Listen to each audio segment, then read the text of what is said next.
हम बात कर रहे हैं एक जैसे गमला यहाँ पे रख देना है और आप चाहें तो हल्का सा उसमें रोशनी आती हो, डेली पानी डालना है। Does the plant grow upright like plants out in the open, note the direction which it vents. और हमें देखना है कि किस तरह वो उसका डायरेक्शन होता है। It is not growing upright. Do you think it may be responsible of some stimuli?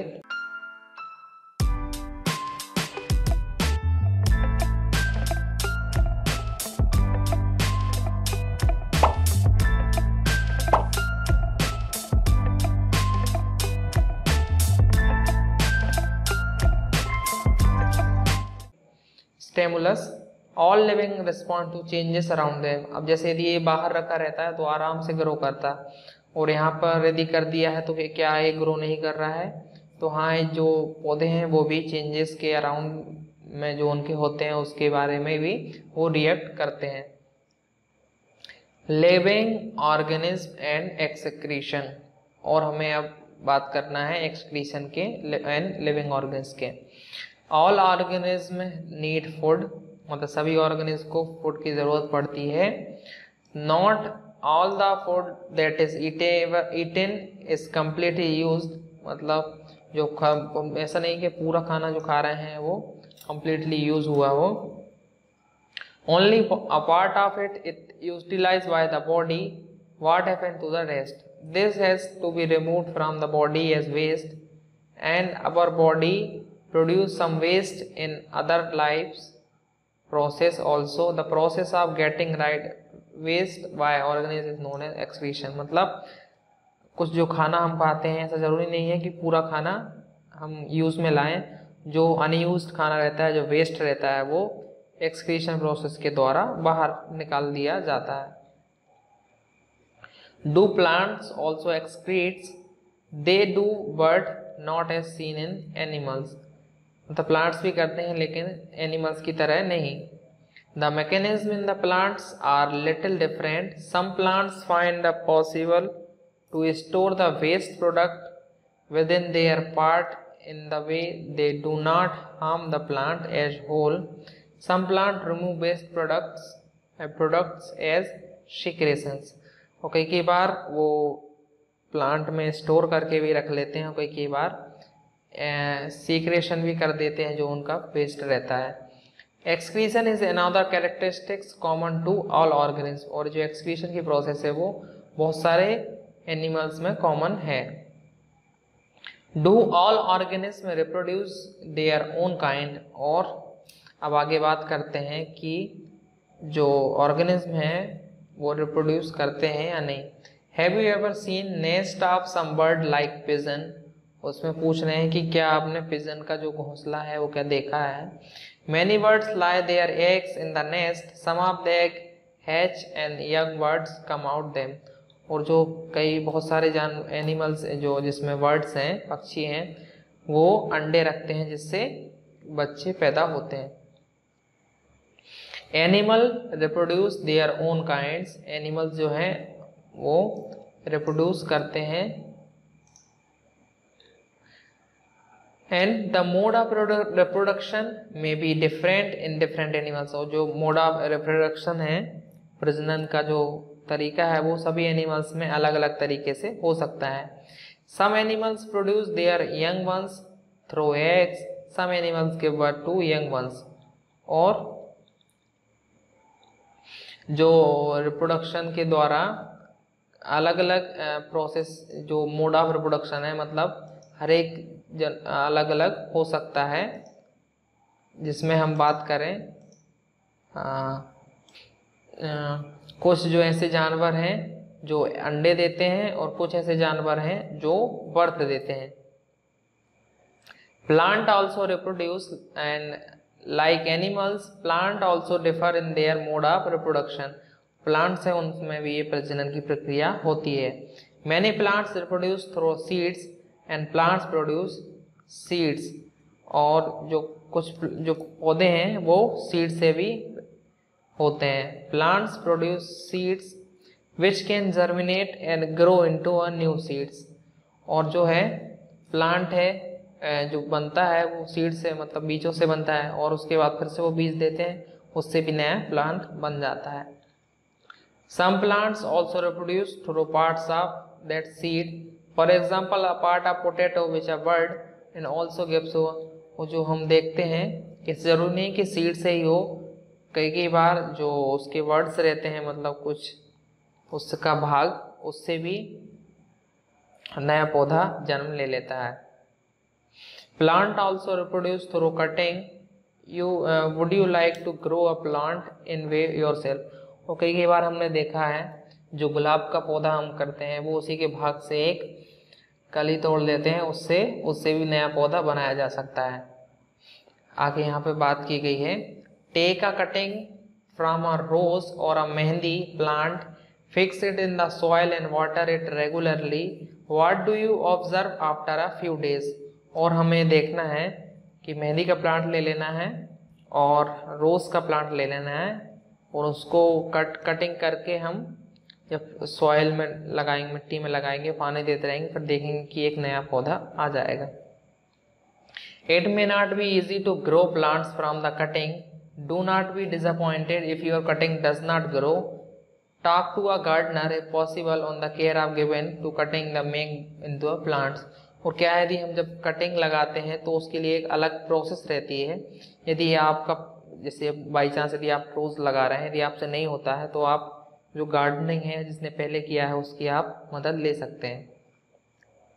Living things produce more of their own kind through reproduction. और जो लिविंग थिंग्स हैं वो नए जो जीवों को जन्म देते हैं वो उन रिप्रोडक्शन के प्रोसेस के द्वारा जन्म देते हैं। It takes place in many different ways for different organism. और अलग ऑर्गेनिज्म में अलग अलग तरीके से ये होता है। हिंदी में हम बात करते हैं क्रियाकलाप 4 से। एक कमरे की खिड़की जिससे दिन समय धूप का आती हो, एक पौधे और उसके पास एक पौधे का गमला रखिए, ऐसे आपको रखना है। कुछ दिनों तक पौधे को नियमित जल देते रहें।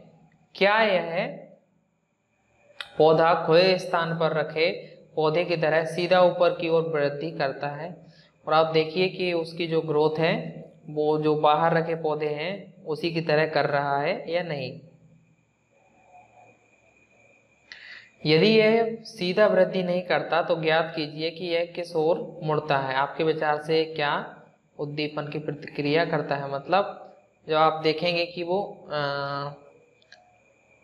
यदि जो बाहर रखे हुए गमले हैं उसके साथ यदि ये वैसे भी मुड़ रहा है या वैसे ग्रो नहीं कर रहा है, मतलब जो जैसे ही आपने इसकी सराउंडिंग भी चेंज की, आसपास का माहौल, तब ये उसके प्रति क्या रिएक्शन दे रहा है वो हमें पता करना है।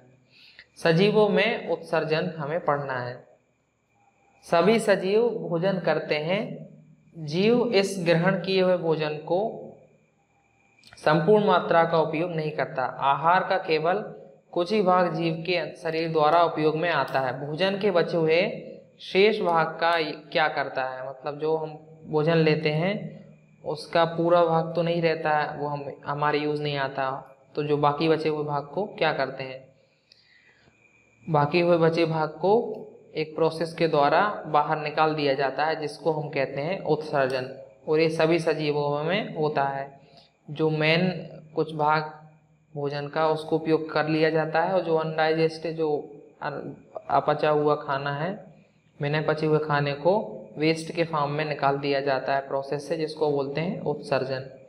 कुछ पौधे में भी उत्सर्जन, और बहुत सारे ऐसे पौधे हैं जिनमें भी उत्सर्जन की ये प्रक्रिया होती है, लेकिन सभी के तरीके से अलग अलग होते हैं।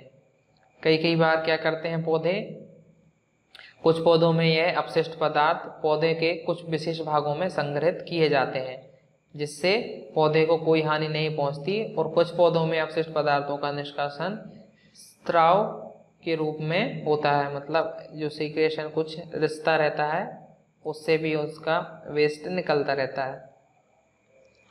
क्या सभी सजीव प्रजनन करते हैं? अब हमें आगे पढ़ना है कि जो सभी सजीव हैं क्या उन सभी में प्रजनन की प्रक्रिया होती है। क्या आपने कभी कबूतर अथवा किसी पक्षी के घोंसले देखे हैं? वे नीड में अंडे देते हैं घोंसले में। कुछ अंडे प्रस्फुलित होते हैं और उनमें छोटे छोटे बच्चे बाहर निकल आते हैं। मतलब जब आपने कभी देखा होगा अंडे वगैरह से आते हुए बाहर, तो ये एक प्रोसेस है जिसमें सजीव हैं जो वो प्रजनन कर रहे हैं और जिससे वो अपने एक नए जो है बच्चे को जन्म देते हैं। जंतु प्रजनन द्वारा अपने समान संतान उत्पन्न करते हैं। वो जो जंतु हैं, जो सजीव हैं, वो अपने समान किसी सजीव को जन्म देते हैं या संतान को, तो वो उस प्रोसेस को हम बोलते हैं प्रजनन। इंग्लिश में बात करें तो रिप्रोडक्शन। भिन्न जंतुओं में प्रजनन का ढंग अलग अलग होता है। कुछ जंतु अंडे देते हैं जिसमें शिशु निकलते हैं, कुछ जंतु शिशु को जन्म देते हैं। और हम देखते हैं जो सजीव हैं जिसमें कुछ अंडे देते हैं और कुछ सीधे शिशु को जन्म देते हैं। पौधे भी प्रजनन करते हैं। जंतुओं की तरह पौधे में भी प्रजनन के तरीके भिन्न भिन्न हैं। बहुत से पौधे बीजों द्वारा प्रजनन करते हैं। पौधे बीज उत्पादित करते हैं। हम उन्हें अंकुरित करके नए पौधे उगा सकते हैं और हम जो बीज हैं उससे भी नए पौधे को बना सकते हैं।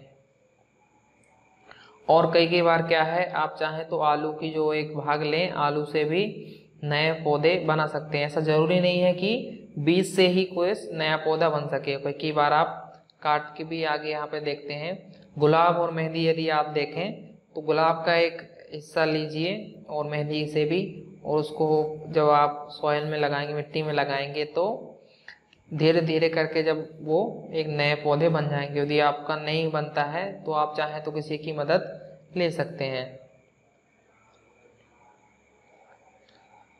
सजीव प्रजनन प्रक्रिया द्वारा अपने समान अनेक संतान करते हैं संतान। विभिन्न जीवों में प्रजनन की विधियां भी भिन्न प्रकार की होती है और सभी सजीव जो हैं उनमें प्रजनन की प्रक्रिया अलग अलग प्रकार की हो सकती है। डू ऑल ऑर्गेनिज्म मूव्स, और हम देखते हैं कि क्या सभी ऑर्गेनिज्म जो है मूव करते हैं। In chapter 8 we discuss the various way in which animals moves, they move from one place to another. और हमने पुराने चैप्टर में बात की कि जो सजीव हैं वो मूव करते हैं एक स्थान से दूसरे स्थान। एंड व्हाट अबाउट प्लांट्स, और प्लांट्स के बारे में क्या है? प्लांट्स मूव तो नहीं करते हैं, बस वो उनकी साइज बढ़ती है। Plants are generally anchored in soil so they do not move from one place to another. Plants जो हैं वो एक प्लेस से दूसरे प्लेस तक नहीं मूव करते हैं, बस वो क्योंकि वो मिट्टी में लगे हुए रहते हैं, इस कारण से वो मूव नहीं करते हैं। However, various substances like water, minerals and food synthesized by them move from one part of the plants to other। मतलब जो वाटर हो गया, मिनरल्स हो गया, फूड, वो एक जगह से दूसरी जगह मूव कर देता है। Have you noticed any kind of movement in the plant? क्या आप कभी प्लांट में कोई मूवमेंट देखते हैं? ओपनिंग और क्लोजिंग ऑफ फ्लावर, आपने तो ये देखा होगा कि जो फ्लावर की खुलना और बंद होना तो आपने आसानी से देखा होगा। जैसे कि अब बात करें सूरजमुखी का, आपने देखा होगा जैसे जिस तरह है, जैसे ये सूर्य हो गया तो इस तरफ वो उस तरफ मुड़ता जाता है जिस तरफ सूर्य चला जाता है। We also have some non living things moving, of course a bus, car, small place, और बहुत सारी चीज़ों का भी मूवमेंट देख सकते हैं। बस वगैरह हो गई, कार वगैरह, ये सभी एक स्थान से दूसरे स्थान जाते हैं। There is such a variety of living organisms, but all of them show some common characteristics। मतलब जो सभी लिविंग ऑर्गेनिज्म हैं वो अलग अलग प्रकार की मूवमेंट और कैरेक्टरिस्टिक्स शो करते हैं जो बताते हैं कि मूवमेंट हो रही है, एक स्थान से दूसरे स्थान जा रहे हैं। Yet another common characteristic is the living being die। और एक और कॉमन कैरेक्टर है जिसमें आता है डेथ, मतलब मर जाना। Because organism die, particular type of organism can survive over thousands of years only if they reproduce their own kinds। मतलब यदि जीवित रहना है तो उस रिप्रोडक्शन जो है वो रिप्रोड्यूस सेम काइंड का करना पड़ेगा। मतलब जब वो सेम काइंड ऑफ रिप्रोडक्शन करते रहेंगे तब वो सालों तक जिंदा रह सकते हैं। One single organism may die without ever reproducing, but the type of organism can exist only if there is reproduction। मतलब सिंगल ऑर्गेनिज्म जो है वो विदाउट रिप्रोड्यूसिंग के मर सकता है, लेकिन जो सेम कैटेगरी के ऑर्गेनिज्म हैं वो ओनली रिप्रोडक्शन करते हुए भी सरवाइव रह सकते हैं आगे तक। We see that all living things seems to have some common characteristics। They all need food, respire, respond to stimuli, reproduce, show movements and grow and die। हमने देखा कि जो लिविंग ऑर्गेनिज्म है उन सभी में कॉमन थिंग्स जो हमने देखी कि उन सभी को फूड की ज़रूरत पड़ती है, सांस लेते हैं और चीज़ों को रिस्पॉन्स करते हैं, रिप्रोड्यूस करते हैं, मूवमेंट करते हैं और ग्रो करते हैं और मर जाते हैं। Do we find some non living things that also show some of this character. और हमें देखना है कि क्या जो अजीब हैं, निर्जीव वस्तुएं, क्या उन सभी में भी ये सभी गुण पाए जाते हैं। जैसे car, bicycle, clock and the water in the river moves, the moon moves in the sky, a clouds grow in the size right in front of our eye। Can such things be called living? नहीं, इनको living हम नहीं कह सकते हैं क्योंकि इनमें जीवन नहीं है। We ask ourselves, do these changes also all of the other characteristics of living organism? नहीं, ये सभी लिविंग ऑर्गेनिज्म के कैरेक्टरिस्टिक्स बिल्कुल भी नहीं है।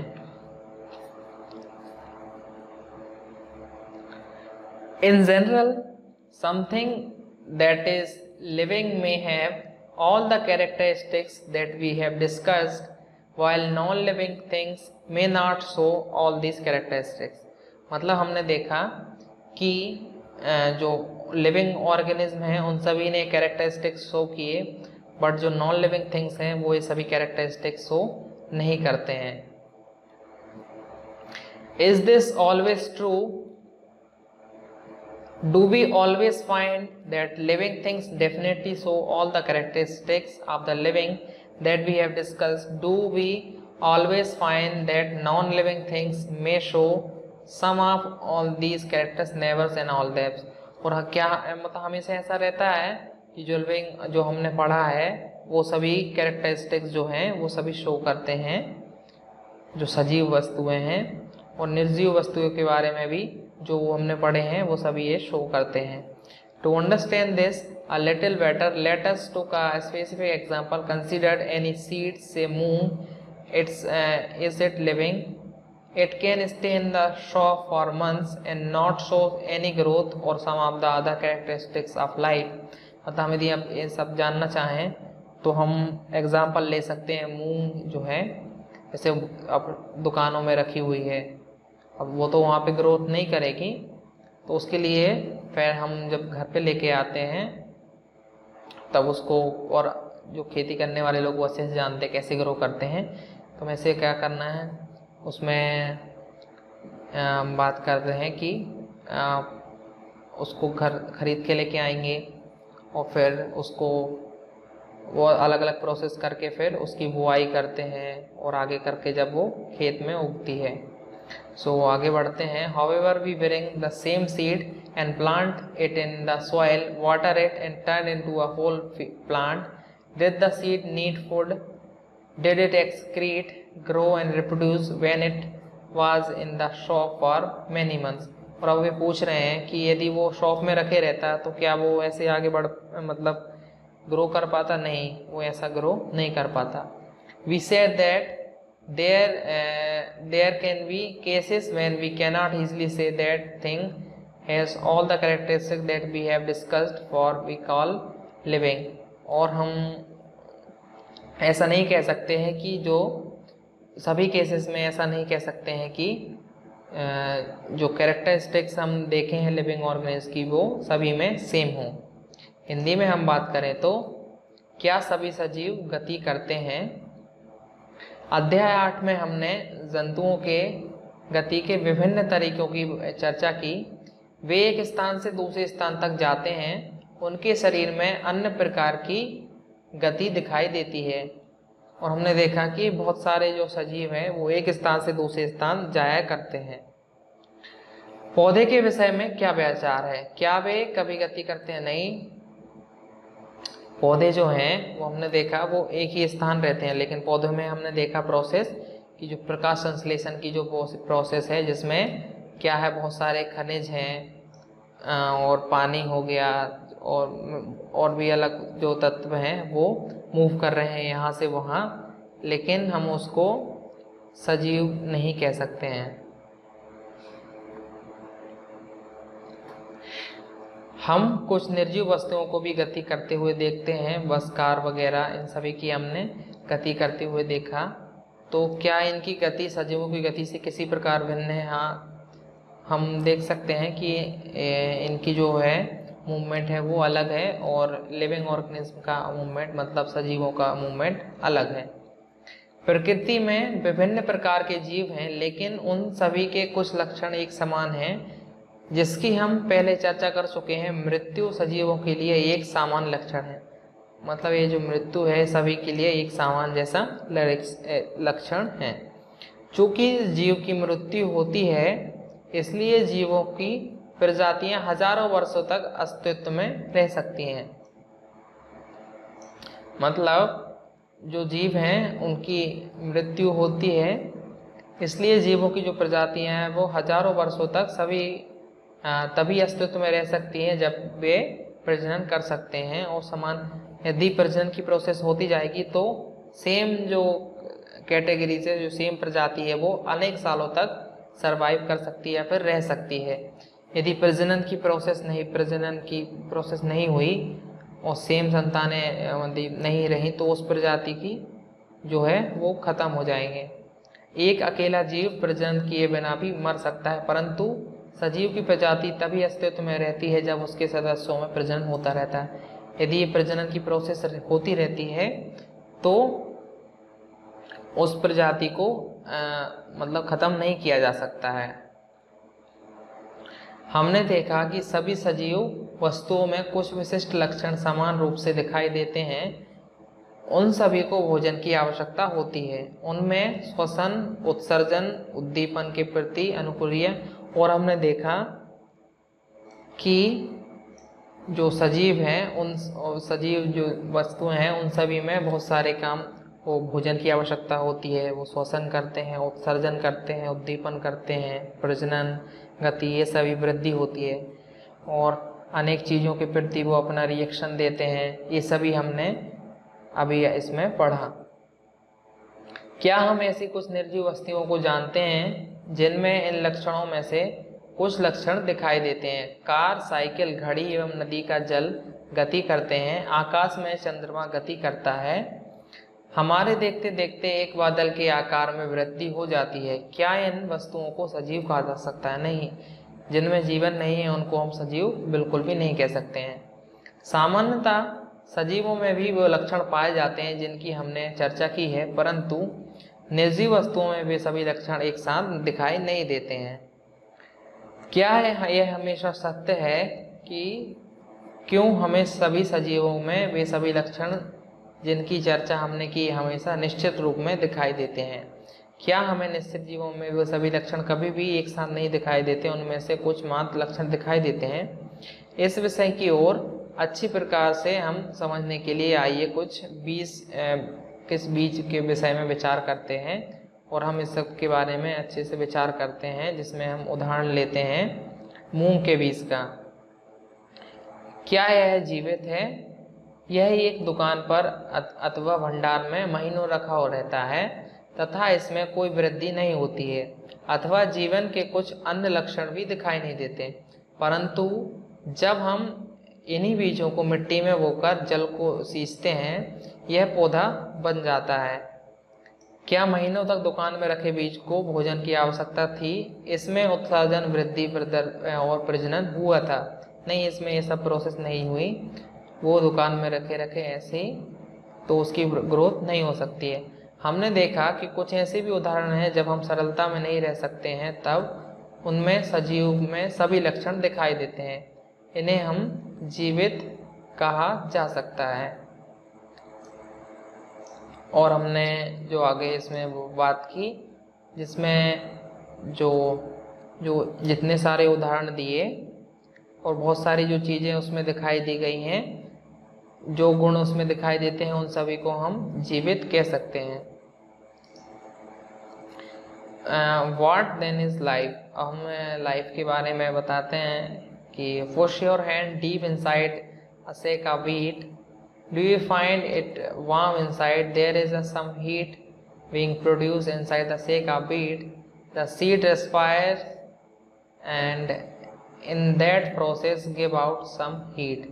मतलब आप जब गेहूं की बोरी में हाथ डालेंगे, देखेंगे तो वो गर्म रहती है, तो वो बोल रहे हैं कि ये रेस्पायर कर रहे हैं सीड, और जिससे हीट निकल रही है। We see that respiration is a process that takes place in the seed even when some of other life process may not be very active. मतलब यदि और दूसरा जो प्रोसेस यदि एक्टिव नहीं है, फिर भी वो रेस्पिरेशन कर रहे हैं। It may not be very easy to answer a question, होता है जो क्वेश्चन किया गया है, इसका आंसर है कि looking at the diversity of living being around us, we can say life is beautiful. मतलब लाइफ के बारे में बोल सकते हैं कि लाइफ बहुत ही ज़्यादा खूबसूरत है। हिंदी में बात करें तो जीवन क्या है? गेहूं की एक बोरी में अपना हाथ डालिए, क्या आपको कुछ गर्मी का अनुभव होता है? गेहूं की बोरी में कुछ गर्मी उत्पन्न होती है। यह गर्मी बीजों के श्वसन के कारण होती है, मतलब वो भी श्वसन करते हैं जो बीज हैं। हमने देखा कि बीजों में श्वसन की प्रक्रिया उस समय भी चलती है जबकि अन्य जीव प्रक्रम नहीं होते। मतलब बीज की बोरी यदि रखे उसमें आप देखेंगे तो उसमें भी श्वसन होता है। संभवतः हमारे प्रश्न आखिर जीवन क्या है का उत्तर सरल नहीं हो सकता, परंतु हमारे चारों ओर पाए जाने वाले जीवों की विविधता को देखकर अचानक हमारे मुंह से निकल जाता है कि जीवन बहुत सुंदर है। इसलिए जो अपनी ज़िंदगी है, एवरीडे की लाइफ है, उसको एकदम खुल के जीना चाहिए, क्योंकि ये लाइफ बहुत ज़्यादा ब्यूटीफुल है। और हिंदी में बात करें तो बहुत ज़्यादा सुंदर है, इतना तो समझ में आ जाएगा। और आप अच्छे से मतलब हिंदी और इंग्लिश दोनों में चाहें तो अच्छे से प्रैक्टिस करते रहें, क्योंकि ज़्यादातर लोग अब फिर आगे जाके आपको जिससे परेशानी नहीं जाएगी। सो हम अब समरी पे आ गए हैं, और यदि आप कुछ परेशानी जाती है तो आप कमेंट में ज़रूर बता सकते हैं, तो आपकी जो परेशानी है उसके सॉल्यूशन करेंगे। और वीडियोस को लाइक करते जाना और सब्सक्राइब कर लेना चैनल को, और दोस्तों को शेयर कर देना। तो हम समरी पे आते हैं। The surrounding where plants and animals live is called their habitats. जहाँ रहते हैं उनको हैबिटेट्स बोलते हैं। Several kind of plants and animals may share the same habitats. और बहुत सारे प्लांट्स एनिमल्स वो हैं एक ही हैबिटेट्स में रह सकते हैं। The presence of specific feature and habitat which enable a plant or an animal to live in a particular habitat is called adaptation। मतलब ये स्पेशल फीचर्स जो है जहाँ पे रहते हैं उसको बोलते हैं adaptation। There are many types of habitats, however these may be broadly grouped as terrestrial और aquatic। दो प्रकार के जो रहते हैं, जिनमें से दो प्रकार इसमें दिए हुए हैं, जिसमें कहते हैं टेरेस्ट्रियल और aquatic. There is a wide variety of organisms present in different habitats। और अलग अलग हैबिटेट्स की जो है वैरायटी इसमें प्रेजेंट रहती है। Plant, animal and micro organism together constitute biotic component. और जो बहुत सारे मिलके प्लांट्स, एनिमल और माइक्रो ये सब मिलके बनाते हैं बायोटिक कंपोनेंट्स। और rock, soils and air, light, temperature, ये सभी मिलके ये बायोटिक कंपोनेंट्स और सराउंडिंग बनाते हैं। Living things have certain common characteristics. They need food, they respire and excrete, respond to their environment, reproduce, grow and show movement। और जो living things हैं वो ये बहुत सारे चीज़ें जिसमें उनको भोजन की ज़रूरत होती है, रेस्पिरेशन, एक्सक्रीशन, और एनवायरनमेंट को रिस्पॉन्ड करते हैं, रिप्रोड्यूस करते हैं, ग्रो करते हैं और मूवमेंट शो करते हैं। हिंदी में बात करें किसी स्थान का परिवेश जिसमें पौधे, जंतु और अन्य जीव रहते हैं उनका आवास कहलाता है। विभिन्न प्रकार के पौधे, जंतु एक ही आवास में एक साथ रह सकते हैं। पौधों, जीवों में विशिष्ट लक्षण और स्वभाव में जो उन्हें एक आवास विशेष में रहने के अनुकूल बनाते हैं उन्हें अनुकूलन कहा जाता है। आवास अनेक प्रकार के होते हैं, परंतु सामान्यतः इन्हें स्थलीय एवं जलीय में वर्गीकृत किया जाता है। विभिन्न आवास में सजीवों की विविध प्रजातियां पाई जाती हैं। पौधे, जंतु, सूक्ष्म जीव संयुक्त रूप से जैव घटक बनाते हैं। चट्टान, मिट्टी, वायु, जल, प्रकाश एवं ताप हमारे परिवेश में कुछ अजैविक घटक हैं। सजीव वस्तुओं में कुछ सामान्य लक्षण हैं। उन्हें भोजन की आवश्यकता होती है। वे श्वसन, उत्सर्जन और पर्यावरण के प्रति अनुक्रिया, प्रजनन, व्यक्ति और गति करते हैं। ये हमारा यहाँ पे चैप्टर ख़त्म होता है।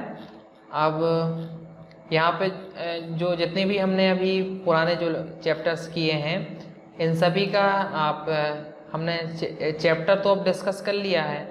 यदि हमने चैप्टर की बात कर ली है तो जो क्वेश्चंस हैं आपके एक्सरसाइज है, क्योंकि स्कूलों में क्या है एक्सरसाइज के यदि चेक किए जाते हैं तो आप इसके लिए अब हमने प्रैक्टिस तो अच्छे से कर ली है, तो बस इसमें से जो भी आप क्वेश्चंस हैं उन सभी के आसानी से आप हल कर सकते हैं। क्योंकि मेन कॉन्सेप्ट रहता है हमें चैप्टर समझ में आना चाहिए, क्योंकि जो एग्ज़ाम रहते हैं एग्ज़ाम में हमेशा क्या रहता है चैप्टर के अंदर से क्वेश्चन पूछे जाते हैं। इसलिए आप इतने अच्छे से प्रयास कीजिए कि आपको चैप्टर अच्छे से समझ में आ जाए। और समझ आ गया हो चैप्टर तो हमारी वीडियोस को लाइक कर देना, शेयर कर देना दोस्तों को, और कमेंट ज़रूर कर देना, और सब्सक्राइब नहीं किया तो सब्सक्राइब कर लेना। तब तक अच्छे से प्रैक्टिस करो और अच्छे से पढ़ाई मन लगा के करो। तब तक के लिए बाय बाय।